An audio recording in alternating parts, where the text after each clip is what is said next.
compartiendo y vamos a ver todo lo que es la violencia y vamos a ver un poquito más acerca de lo que sería pues, un poco del ciclo de la violencia.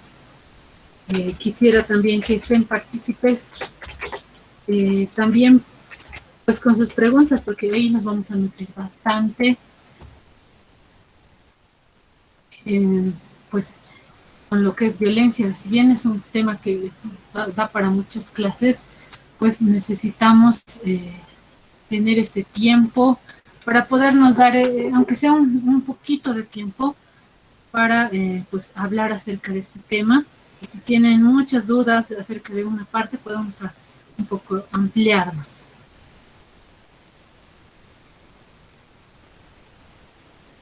Ahora sí voy a compartir bien mi pantalla.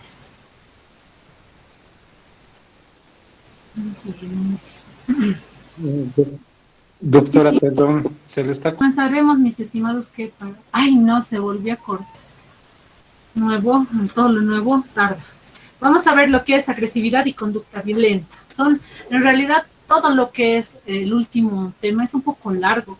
No lo puedo dar solo en una clase, tiene que ser, o va a ser muy poco, o va a ser demasiado comprimido y no les conviene, porque tal vez nunca más van a ver este tema, que es agresividad y conducta violenta. Entonces, por eso les voy a pedir atención y que me callen ese otro dispositivo el cual estamos escuchando. Y voy a comenzar. Entonces, comenzando con lo que sería este tema, vamos a ver todo esto. Es una leve introducción bien breve, cosa de no cansarlos con cosas que podrían leer donde sea. Y vamos a revisar un poquito de la neurobiología de la agresividad, un poco de teorías de que nos ayudan a entender la agresividad como un aprendizaje, que la agresividad es una parte de nuestras emociones. No es para nada pues fuera del lugar el pensar que todos somos seres agresivos, pero la agresividad resulta ser competitiva en relación a lo que es el término de la violencia, que es un término mucho más cultural y de aprendizaje, y somos los humanos los únicos capaces de infligir dolor incluso por placer en relación a otros animales. Los otros animales son agresivos, pero violencia solamente entre los humanos existe. ¿Por qué? Tratamos de hacer daño al otro ser humano que está a nuestro lado. Volviendo un poco a lo que sería nuestro tema, vamos a ver que la agresividad siempre ha existido. De hecho, somos seres que han evolucionado con esta parte de la emoción. No existe posibilidad de que no tengamos esta emoción. Por lo que todos vamos a mantenernos en algún momento agresivos y vamos a manifestarlo a través de la ira, a través de una conducta de lucha muchas veces. Pues el marmolejo o el marmolado. Uy, por favor, ese micrófono traten de callarlo. Pero vamos a tener dos figuras diferentes. La agresividad como algo innato y la violencia como algo aprendido. La agresividad está orientada a satisfacer necesidades vitales, de conservación de la especie, tiene un fin adaptativo y está ligado a comportamientos, como les dije, innatos. No hay una persona que no sea agresiva. Puede ser pasiva o puede ser manifiesta, pero agresiva al fin todos somos. La violencia, en cambio, es una situación de búsqueda del poder, de búsqueda de estar encima. Entonces, esta no está orientada solo a satisfacer necesidades, sino a satisfacer otro tipo de situaciones como búsqueda del poder, búsqueda del manejo, búsqueda de estar arriba siempre. Su finalidad es hacer daño y responde a influencias ambientales y educacionales, además de culturales. Hay ciertos tipos de violencia que vienen inmersos en la cultura. Esto es algo que le llaman violencia transgeneracional, ¿no? Que se nos va inculcando. Es como el machismo que existe en todas las culturas, ¿no? Es parte de lo que se va dejando como parte de la herencia cultural, educativa, al cual todos nos vamos adaptando y vamos reconociendo, pues, no sé si de a poco, pero encontrándole una explicación a las conductas que se pueden observar en la sociedad actualmente.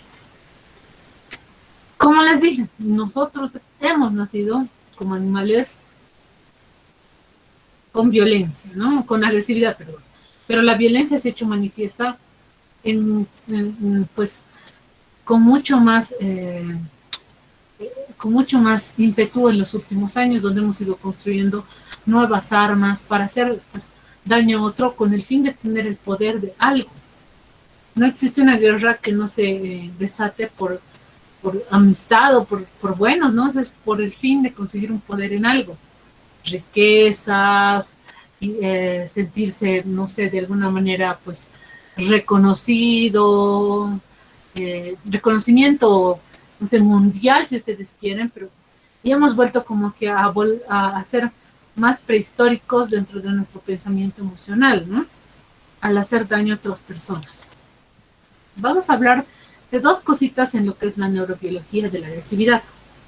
La primera, que es el sustrato neuroanatómico que existe de la agresividad. En mediante varios estudios, llámenlos ustedes tomografía, resonancia magnética, tomografía axial con emisión de positrones. Bueno, cualquiera de estos estudios ha tratado de identificar partes cerebrales pues que se implican mucho con lo que es la Entre Kim agresividad. Boxing. Uy, ¿quién? ¿Quién lo logrará? ¿Quién? Bueno, ¿quién estará ahí? No lo sé. Pero bueno. Entonces, en estas se han implicado algunos sustratos anatómicos, tales como la amígdala, la corteza frontal, el hipotálamo, la sustancia gris del... No era bueno, las primeras todos le ganaban. Compañero David, por favor, su micrófono. Compañero, tu micrófono, por favor. Un sustrato neuroanatómico para poder reconocer lo que sería, pues, algunas partes del cerebro que se implican en estas conductas violentas o de agresividad. Tal que nosotros... Hola, ¿sí? Mandaron un mensaje. Doctora. Neuroanatómicos que estaban implicados en esto. Habíamos visto pues la amígdala, la corteza prefrontal, el hipotálamo, la sustancia gris del tronco encefálico. Bueno, todas estas estaban conectadas con un centro excitador y un centro inhibidor que se encuentra a nivel de la corteza prefrontal, que es la que nos permite, pues, es la que dicen que tiene más relación al juicio, a saber si una cosa está, calificarla, poner en una balanza y decir, esto está bien y es adaptable y está en juicio de realidad para lo que puedo actuar o tal vez no. Entonces, estas siempre van a estar supervisadas por lo que serían el área prefrontal, ¿no? Y bueno, y también todas estas vías también van a ir a las vías subcorticales de la amígdala. Ahora, dentro de lo que es la neuroquímica, se ha visto que, por ejemplo, neurotransmisores como la serotonina, pues se han visto implicados en lo que es la agresividad. También se ha visto, pues, un importante movimiento de la dopamina en relación a la complacencia o no de los actos agresivos o violentos. Para tratar de explicarlo, existen muchísimas teorías. Les aseguro que hasta la teoría del apego entra dentro de las explicaciones de por qué estas personas o estos sujetos pueden ser violentos. Agresivos somos todos. Violentos podemos ser a través de muchas teorías. Una de las más importantes es la teoría de Bandura. ¿Qué nos dice sobre el aprendizaje social? Nos dice que, en esta teoría nos indican que, pues, una de las más importantes situaciones es aprender sobre el modelo o imitación. Entonces nosotros aprendemos de lo que vemos, imitamos. Ahora, tal cual lo decían las neuronas de tipo espejo, ¿se acuerdan acerca de esa teoría que les había dado en dolor, ¿no? Idénticamente, nosotros aprendemos, el primer aprendizaje es por imitación. Por eso durante los primeros 3 años hasta los 5 años, todo es igual, o sea, todo es a través de imitar acciones, imitar gestos, imitar formas de respuesta. Entonces, por eso una de estas teorías es por aprendizaje por imitación. que va a tener influencias familiares, influencias socioculturales, y también influencias subculturales que van a tener ligada pues a las religiones, por ejemplo, a la cultura, van a tener ligados a pues tipos de mandatos que da dentro del nivel cultural en el cual uno vive. El último sería el modelamiento simbólico, en el cual la persona, en especial esto sucede con los adolescentes, ¿no? Que están pues buscando una figura con quien identificarse en el ciclo de vida, si lo recuerdan. Entonces su figura puede ser una persona que pueda ser agresiva, violenta en este caso, ¿no? O pueda, no sé, consumir drogas, entonces van a copiar eso. Si bien no se van a quedar con solamente la copia que existe dentro de la casa, van a buscar figuras, artistas, cantantes, no sé, una figura que para ellos represente una figura a imitar, pues parte de las teorías por las cuales vamos a aprender a ser más violentos. También está el maltrato cultural, ¿no? Este maltrato cultural tiene muchísimo que ver con lo que sería lo que uno va aprendiendo acerca de las sociedades y de esta sociedad que ahora es consumista, ¿no? Del cómo aprender a ser más individual, cómo mis amigos en la actual cultura que tiende a ser unitaria, de ver a los jóvenes ser más independientes y pues no pedir permiso. La situación económica también, que no les permite estar en una situación de aprendizaje de calidad, ¿no? Entonces hay jóvenes que tienen que, desde edades jóvenes, aprender a trabajar y en el trabajo te maltratan cuando eres joven, muy joven. No te pagan, o te pagan menos. Entonces tú llegas a tu casa muchas veces y como ya eres independiente y como que no te dan ni para tu recreo, entonces como que la figura paterna iba perdiendo su autoridad y va surgiendo problemas dentro de la familia. Después está el maltrato y las repercusiones en la infancia, la adolescencia y a lo largo de la vida. Obviamente, yo puedo haber crecido en una familia bastante calurosa, con mucho apego y todo eso, y voy y me caso con un sujeto de alguna manera violento. Y empiezo un ciclo que nunca se había empezado, por eso puede ser ahí, o puede ser dentro de la casa. Y el maltrato, como vamos a verlo más adelante, es por múltiples causas. Y el último es el neurobiológico, ¿no? El neurobiológico que nos dice que tenemos, pues, genes, que tenemos una memoria ADN guardada en la cual nosotros pues podemos tener tendencia a ser violentos. Yo he leído un libro actualmente que se llama Salud Mental y Medicina Psicológica, que nos hablaba acerca de un caso de un muchacho que de los papás, a los 10 meses, el papá era un tipo agresivo, violento, pues lo abandonó, simplemente lo abandonó. La madre, a los 10 meses de edad, lo dio en adopción. Esa era una familia que tenía toda la cobertura, pues, de amor y de cariño.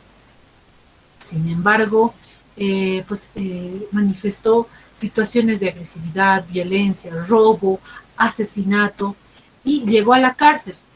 Y fue ahí donde, encontró a su padre. Es increíble.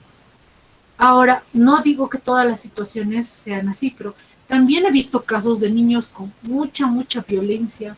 De hecho, hay una en YouTube que pueden verla, es de la niña más agresiva, algo así le tienen en título, bien llamativo.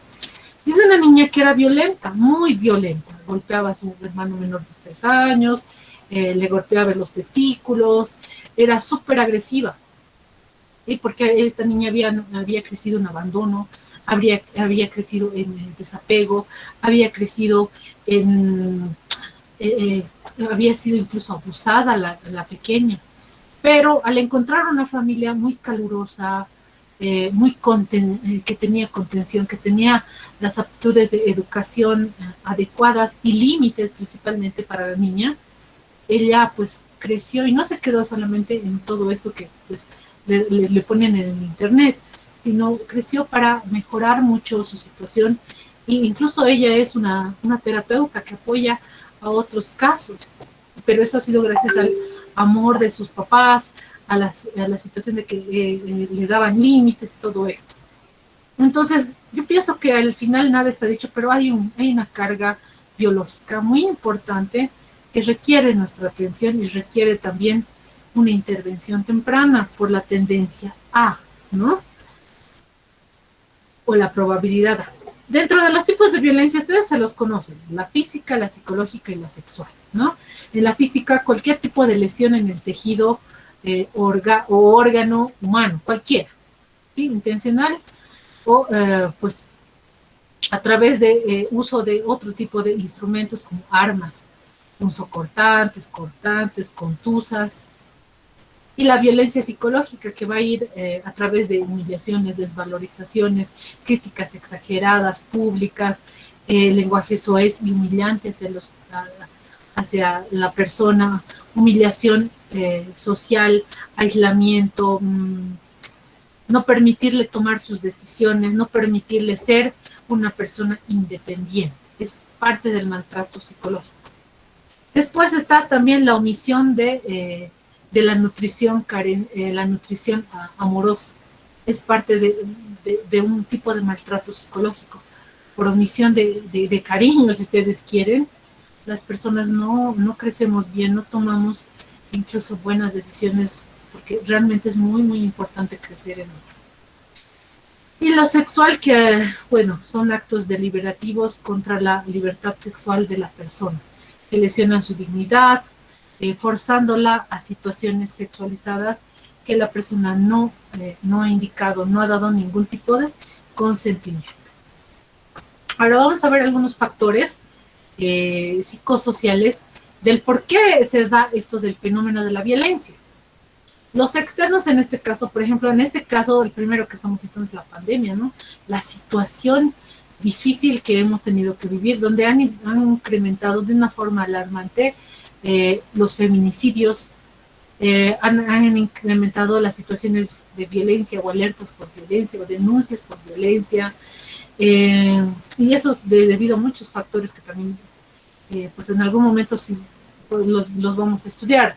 Bueno, se los tiene, solamente que no podemos extendernos mucho acerca de eso.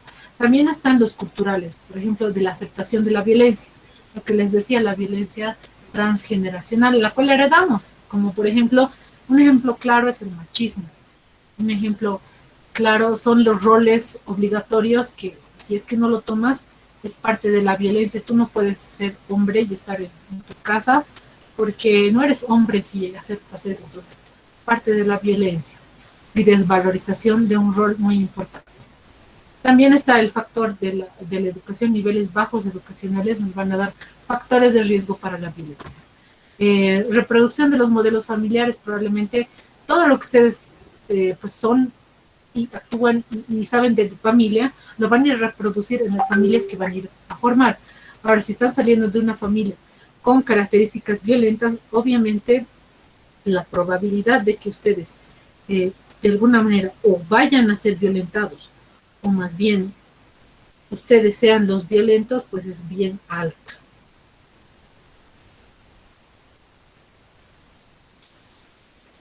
También está los factores económicos, ¿no? La cesantía, pues quedarse sin trabajo, ¿no? Para los varones especialmente es tan estresante para ellos. La pobreza, el estrés laboral, la ausencia de redes sociales de apoyo en la comunidad. Tenemos que descargar con alguien nuestra situación de violencia.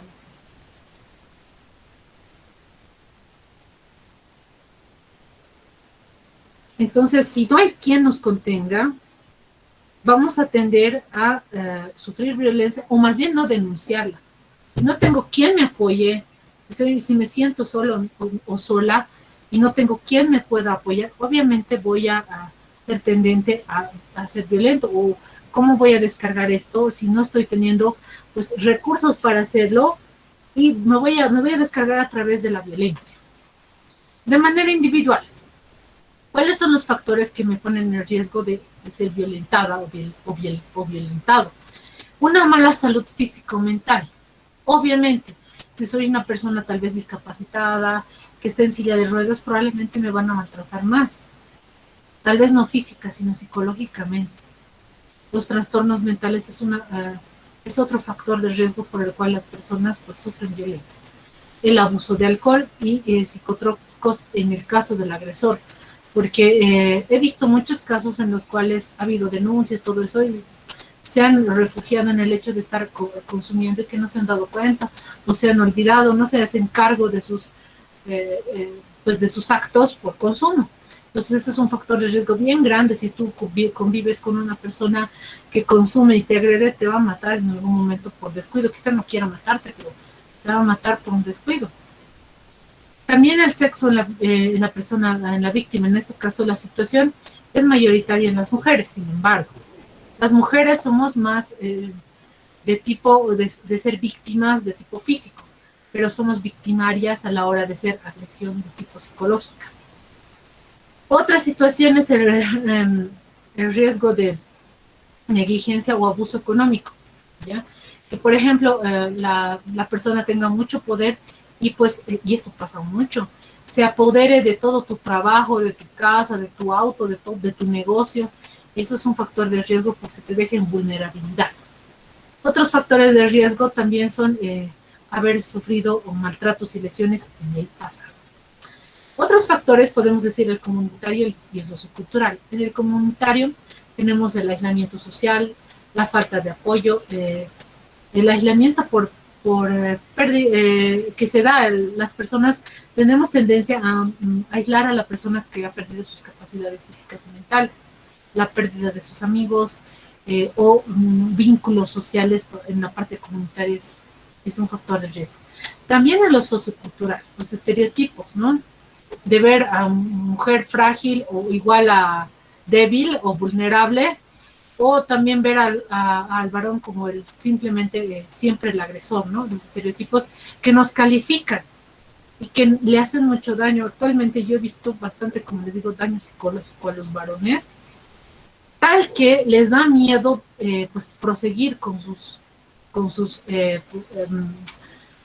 para pedir la custodia de sus hijos, porque les dicen, no, que me va a meter a la cárcel, no, si además si me quejo me van a decir que soy marica, que que soy una madre. Entonces no, mejor hasta ahí lo dejo. Entonces estos estereotipos no nos permiten avanzar. También tenemos el debilitamiento de los vínculos intergeneracionales.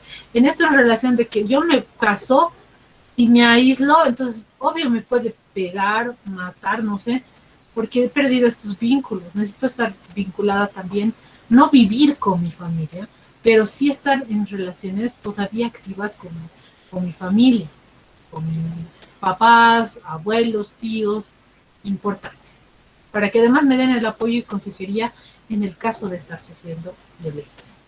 De los sistemas sucesorios también, cambios en la situación de los roles de papá y mamá también pueden ser causantes de violencia o de omisión de cuidado en el caso de los niños.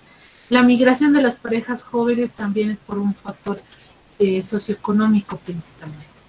Falta de fondos para pagar cuidados es otra, porque yo le dejo con mi primo, con mi tío a mi hija y me la viola o pasa algo, entonces no hay cómo pueda pues ver 24 horas que no le esté tocando, que no le esté pasando nada, o a mi hijo que le deje con alguien más o me lo haga perder o lo queme, porque no es su papá, pues, entonces, y no me alcanza para pagar plata para una niñera. Y es un factor de riesgo. Bueno, las condiciones de riesgo para la familia. Entonces, dentro ya de irnos un poquito a particularizar, tenemos, por ejemplo, que dentro de la familia exista conductas o antecedentes de conducta violenta, había habido procesos psiquiátricos en alguno de los dos cónyuges, que estén en una etapa de desintegración.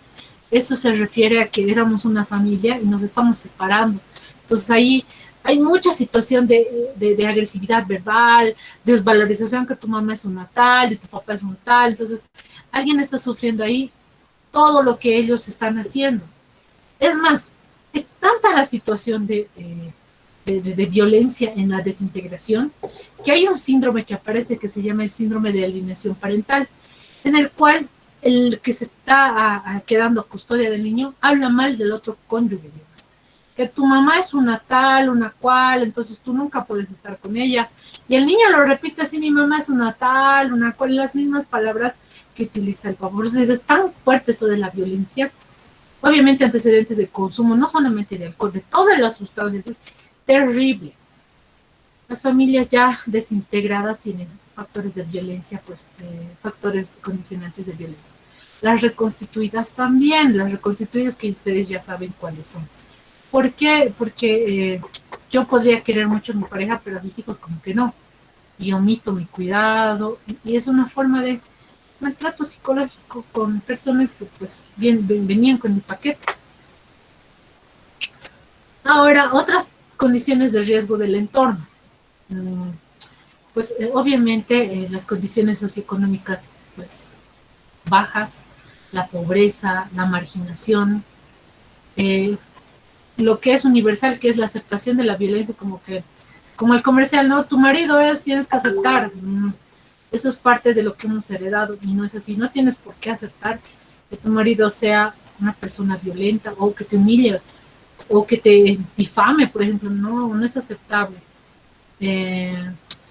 También hay la ausencia de redes de apoyo, es muy importante, porque como lo van a ver en la parte de violencia de pareja, les voy a hablar un poquito de eso, de cómo sucede que caemos como parejas a permitir, ¿no? Permitirle a la pareja pues ser violenta con nosotros y nosotros convertirnos en una víctima. Bueno, aparte de eso, siempre tenemos que tomar en cuenta que ningún factor de todos los explicados por sí mismo va a dar una explicación de cómo sucede la violencia. Se requiere el estudio de cada caso para entender de forma individual cómo se ha hecho para pues, poder conformar, por ejemplo, en un niño maltratado, en una mujer maltratada, en un anciano maltratado, que son personas vulnerables dentro del ciclo de la vida. Vamos a empezar con los niños. En los niños, cualquier tipo de maltrato, ¿no?, por parte de sus cuidadores o tutores, van a provocar en el niño pues una situación de respuesta de vulnerabilidad. Si mi cuidador, el que tiene el mayor rol de cuidarme, no me cuida, nadie más me va a cuidar. Entonces, ¿qué tengo que hacer? Me tengo que cuidar. ¿Cómo? Voy a ser más reactivo, voy a ser peleonero, y ahí empiezan todo tipo de alteraciones a nivel conductual en el caso de los niños. En los niños generalmente, ¿qué tipos de abusos podemos hacer? El físico, la mendicidad, también por omisión le podemos decir, el emocional y el abuso sexual. Porque recordemos que quien abusa más en niños no es muchas veces el pedófilo de hace 2 esquinas o de la zona este de nuestra ciudad. Está en la casa, es alguien de la familia. Generalmente es en un gran porcentaje una persona que está en el primer y segundo nivel de parentesco. Por eso es bien complicado esto. En la parte emocional, que es lo que vamos a ver conmigo, la parte física la pueden evidenciar. Si vamos a ver a un niño que tiene, por ejemplo, marcas en las muñecas, marcas en la espalda, marcas en los glúteos, marcas en el cuerpo, hay que evidenciar por qué qué ha pasado con esa guagua. No puede caerse tanto, no puede, por ejemplo, tener heridas donde se supone que no debería haber, ¿sí? Entonces esas cosas debemos explorar. Ahora, eso va a ser fácil porque es ver, anotar y preguntar, pero en la parte emocional, ¿qué tipo de situaciones las vamos a ver como maltrato? Por ejemplo, la ridiculización, la indiferencia, los insultos con regaños, con uso de adjetivos calificativos como qué estúpido eres, qué niño tan idiota eres, cosas como esa, ¿no? Y el menosprecio, ¿no? Ah, sí, es lo poco que puedes hacer, realmente es lo único que puedes sacar de notas, eres bien tonto. El abandono o la negligencia. Dejar, por ejemplo, que mi hijo de 10 años cuide a mi niño de 3 años, no está bien, y no es su trabajo, y no está bien, es parte de un tipo de negligencia, desgraciadamente. O hacer que el de niño de 8 años, que he visto un caso hoy día, eh, cuide a mi hijo de 2 años o 1 año. Entonces, no, pues no está preparado para ser papá o hacer el rol de cuidador principal, porque todavía ni siquiera está desarrollado bien su cerebro para interpretar ciertos tipos de conductas y los apegos hacia los niños. Él se apega porque es su hermano, pero no se apega como un padre. El descuido y la privación de alimento y de abrigo como parte de lo que nosotros diríamos como una conducta negligente hacia los pequeños. ¿Por qué puede darse? Por la personalidad del cuidador, por problemas pues, de índole económico, por desquite de frustraciones. Había alguien que le llamaba, le decían, ah, eh, el pateando al gato, o algo así le llamaban. Es como una especie de... Yo en mi trabajo tengo problemas con mi jefe, me descuido, no puedo descuidarme con mi esposa porque igual es súper violenta, entonces agarro con mi hijo y me desquito. Y siempre busco a la persona más vulnerable, que siempre van a ser los niños. Ahora, como cultural del castigo, ¿sí? Mi papá me partía un palo, entonces yo te voy a partir a vos un palo para que aprendas. ¿Sí? Me lo han enseñado y está bien, y yo estoy bien. Soy un hombre de bien, no soy una mujer de bien, porque a mí me han partido el palo y desde ahí soy buena. No es real, ¿no? Porque yo le estoy partiendo el palo y no estoy aprendiendo nada de lo que pude haber aprendido. Mirar a los hijos como objetos y un historial de pues, maltrato de los padres condicionantes para que se dé la violencia, como en el caso que están viendo de esta guaguita, ¿no? Lleno de quimosis su espaldita. También, otras cosas que son como factores de riesgo en el niño. Que el niño sea de una conducta difícil. Uy, de esos niños que pues, ¿verdad? Te sacan de aquí si quieres pegarlos. Necesitan ayuda. Algo les está pasando. Un niño no escolarizado, un niño con bajo rendimiento escolar es pues, parte de los niños que van a ser realmente maltratados. Niños que vivan en situación de calle. El maltrato étnico. El maltrato también por una situación desventajosa de enfermedad. Por ejemplo, un niño como el que ven en la imagen con discapacidad motora, probablemente va a ser más maltratado que un niño que más bien camina, hace todo, entonces probablemente va a existir menos situación de maltrato. También hay maltrato, bueno, ahora no tanto, pero sí, pues hubo maltrato de tipo étnico, de decir que tú eres un tal, un cual, o no eres mi hijo porque tú eres así, yo soy así, no sé qué. Y también al niño adoptado, ¿no? Es un niño que mientras no pueda hacer unos buenos vínculos, va a tener tendencia a ser ignorado, a sufrir algún tipo de maltrato. Ahora sí vamos a entrar a lo de la pareja, que puede ser de una forma, pues que yo y él nos pegamos, que es algo simétrico, o que él toma el poder y él es el que siempre ve, golpea. Los detonantes generalmente en la pareja, los celos, no saber que está siendo violento, o sea, esto de naturalizar la violencia. Ejemplo, mi esposo todos los días me dice, idiota. Oye, idiota, ¿cómo has cocinado tan mal? ¿Por qué es tan mensa? Y yo lo tomo como algo natural, pero todos los días me dice así, es normal. Sin embargo, no lo es. Haber crecido en un ambiente violento en el parte de alguno de los cónyuges también. La inequidad de género es otro problema muy grande, muy grande. El hecho de no aceptar pues que sea hombre o que sea mujer. El desequilibrio histórico, sí, seguimos arrastrando, todavía lo vamos a arrastrar por un tiempo más. Las normas sociales que consienten el abuso. Por ejemplo, tu esposo o tu esposa, no sé, te pega o te maltrata y te dicen, no, mira, tú eres casado, entonces, no sé, arregla tus problemas, pero necesito tu apoyo, no, tú eres casada, yo no te he buscado tu pareja, yo no te he dicho que te cases, yo te he dicho más bien que no te cases, pues vos has elegido tu decisión, ahora asumí.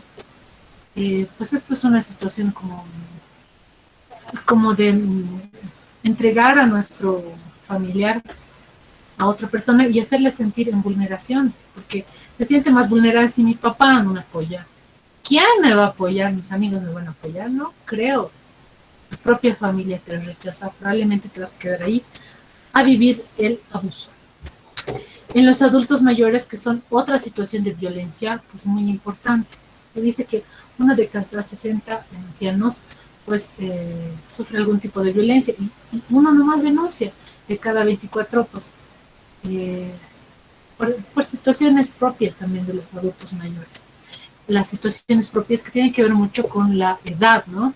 Y las condiciones fisiológicas del adulto, porque el adulto, pues todo empieza a ser más lento en él y también empiezan a aparecer enfermedades propias de los ancianos por toda la implicancia del sistema del anciano, por lo que le da tendencia a ser maltratado también por eso, precisamente por eso, porque camina muy lento, porque no escucha, entonces le gritan, porque no come rápido, le maltratan, le riñen, y se cansan y tiene tendencia al abandono, ¿no? Lo dejaremos en tal lugar, ya veremos si cada mes le podemos visitar, ya no se aguanta al abuelo.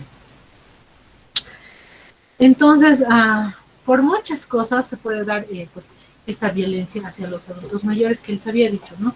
Una de las más importantes en el caso de ellos es el abandono y el aislamiento social también, es como parte de lo que se vería en lo que es la pareja. Eso.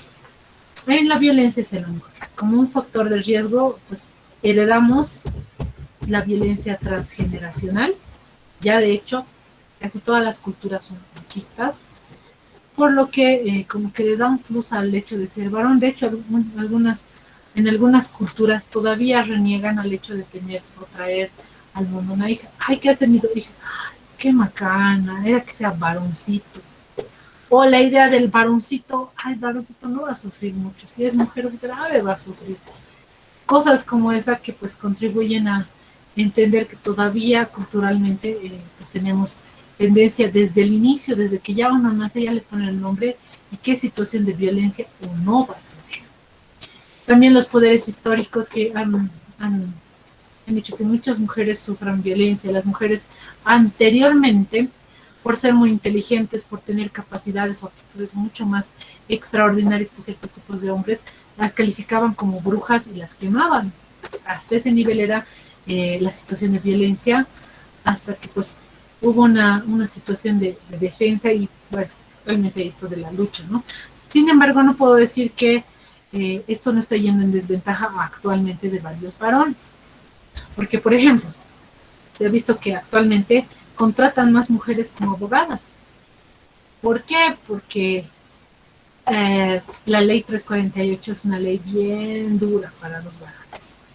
Que vayas con un abogado varón a pelear una lucha de este tipo, pues no conviene. Por eso a muchas personas les está yendo bien y se está creciendo en ciertos niveles y en otros se está produciendo un tipo de violencia también hacia los varones. Yo soy mujer, pero reconozco que he visto, bueno, yo por lo menos veo muchos casos de violencia hacia los varones, pero como les decía, nosotras tendencia a ser víctimas físicas y ellos tendencia a ser víctimas psicológicas.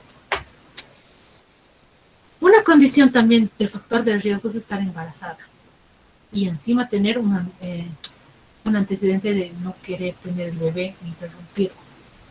¿Sí? Pues tenemos alto riesgo. Un gran riesgo también es la depresión postparto, en la cual podemos ser pues, maltratadas, porque en una depresión postparto es como si no tuviéramos nada que hacer, no hay ganas de nada, hay abulia, apatía y todo eso de los síntomas de la depresión. Entonces el esposo se molesta, o la pareja se molesta y te pega, dice no, eres una floja, eres una tal, y en realidad estás con una depresión postparto, pero te da condiciones para sufrir violencia que tal vez no habías sufrido anteriormente. Ahora, esto es lo último, la intervención en atención primaria. cosas que ver, físico, psíquico y actitudes, además de otros síntomas. ¿Qué vamos a ver? En la parte física, lo evidente, ¿no? Vamos a ver heridas, huellas de golpes, hematomas, una discrepancia entre lo que nos cuenta y lo que vemos. Por ejemplo, una herida que ha sido desde muchos días y vemos con una evolución que no concuerda con la que nos dicen los pacientes, porque hay evolución de las heridas, ¿no? Entonces no concuerda con el tipo de herida, el color, por ejemplo, del hematoma, entonces hay una discordancia. La localización, por ejemplo, muy probablemente en la espalda, ¿quién va a recibir tantos golpes? O en el ojo, como les decía, ¿no? ¿Con qué perilla, con qué te vas a hacer golpes así? También esto en la demora de la solicitud de atención. Eso es parte de... Usted estaba así varios días golpeada, tiene una fractura en la costilla.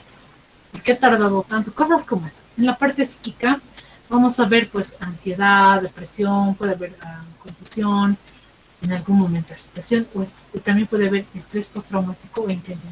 Eso he visto mucho. Últimamente he visto hartos intentos de suicidio en personas que se sentían en situación de vulnerabilidad. Yo soy como huérfana y mi esposo tiene a toda su familia. Si yo quiero salir, mi esposo me ha dicho que me va a matar o va a matar a mis hijos. Mejor que me muera, no hay posibilidad, nadie me va a ayudar. Entonces, intentos de suicidio. Dentro de las actitudes del estado emocional, también hay que revisar dos cosas. Lo que son las actitudes de la víctima y su estado emocional. ¿Cómo los vemos a los pacientes? ¿Cómo los describimos? Que es pues parte del examen mental que ustedes ya lo han conocido. Tenemos que entrevistar a la persona con y sin su pareja para evidenciar un poquito de apertura muchas veces a la atención, porque a veces mis parejas son bien controladoras. ¿Qué te van a hacer? ¿Qué has dicho? Entonces, obviamente no van a dejar a la pareja pues, estar con nosotros para que pueda tal vez hablar acerca de la violencia. Otros síntomas que podemos evidenciar, por ejemplo, síntomas de largo plazo, por ejemplo, que presente insomnio, dolores de cabeza, dolores abdominales, disfunciones sexuales, consumo abusivo de medicamentos, trastornos por violencia sostenida, ¿no? Como el trastorno de estrés postraumático. De tener miedo pues, a la situación traumática, que se rememora tal cual uno lo estuviera viviendo en ese instante. ¿Qué vamos a hacer? Vamos a hacer la intervención. Podemos utilizar este tipo de palabras en la primera intervención, en atención primaria, nada que ver con otros lugares. En primaria estamos hablando de centros de salud. Me voy por lo básico de lo básico. ¿Cómo podemos utilizar algunas preguntas facilitadoras en estos casos? Tienen ahí varios ejemplos. Una de las tantas preguntas que tal vez les pueda ayudar es hablar acerca de su pareja. Cuéntenos, su pareja le ha traído, su pareja cómo le trata, todo bien, le acompaña, hemos tenido algún otro problema y cosas como esa que para nosotros es muy, muy, muy importante que nuestro paciente nos pueda confesar. Y si en caso se nos apertura todo, pues preguntar si ya ha hablado acerca de esto con alguien más. En el caso, por ejemplo, de que presente hijos, hay que buscar pues, algunos factores de vulnerabilidad más también en los niños y hacer la intervención a través de lo que vamos a ver un poquito más adelante, que es esto, como una especie de algunos ítems que les puede ayudar. Por ejemplo, hay que identificar la situación de riesgo o vulnerabilidad. Y por ahí es una persona discapacitada, por ahí es una persona, en este caso, un adulto mayor. Entonces, identificar